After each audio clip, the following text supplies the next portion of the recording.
সাল্লাল্লাহু আলাইহি সাল্লাম যখন রিসালাতের দাওয়াত দিয়েছে, কোরআনের দাওয়াত দিয়েছে, সত্যের যখন দাওয়াত দিয়েছে, মক্কার লোকেরা রাসূলকে বাধা দিয়েছে না আমন্ত্রণ করেছে?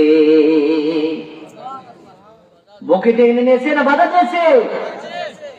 রাসূল করিম সাল্লাল্লাহু আলাইহি সাল্লামকে বাধা দিয়েছে,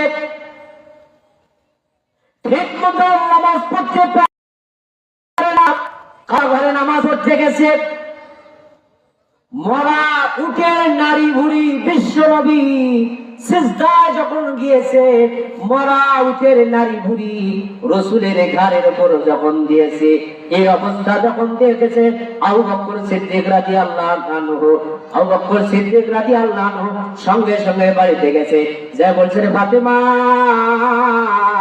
মনে হয় তোমার বাবা মুহাম্মদ সাল্লাল্লাহু আলাইহি ওয়াসাল্লাম আর বেঁচে নাই।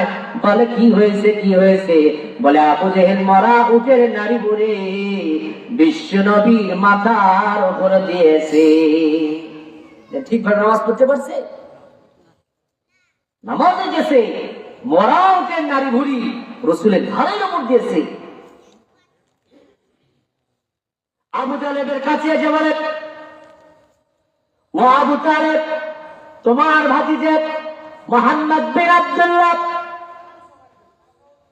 সে এমন একটা ধর্ম প্রচার করতেছে, আমাদের ধর্ম তো সে মানে না, নতুন একটা ধর্ম প্রচার করতেছে।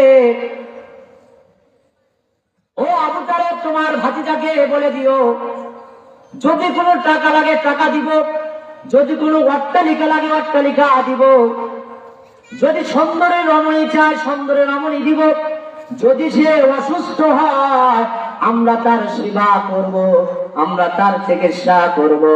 ও আব্দুল মুত্তালিব, তো ও আবু তালেব, তোমার ভাতিজা বাড়িতে আসলে একটু ভালো করে বুঝিও। আবু জেহেল বাড়িতে বিদায় হয়ে যায়।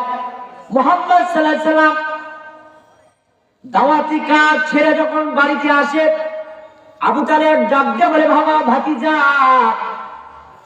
মক্কার লোকেরা আমার কাছে এসেছিল তোমার বিরুদ্ধে নালিশ দিতে। মুহাম্মদ সাল্লাল্লাহু আলাইহি সাল্লাম বলে, চাচা, কি নালিশ আমার বিরুদ্ধে দিয়েছে? আমি কি ওদের পাকা ধান কেটেছি, পাকা আগুন কেটেছি, না তাদের বাড়ি ঘরে ভেঙে দিয়েছি, না বাড়ি ঘরে আগুন লাগিয়ে দিয়েছি? আমি কি করেছি যার কারণে আপনার কাছে বিচার দিয়েছে? বলে, রে ভাতিজা, তুমি বলে আমাদের ধর্ম মানো না, তুমি বলে একটা নতুন ধর্ম প্রচার করতেছো, এই কারণে আমার কাছে তারা নালিশ করেছে, বিচার দিয়েছে। বলে, কি বিচার দিয়েছে চাচা?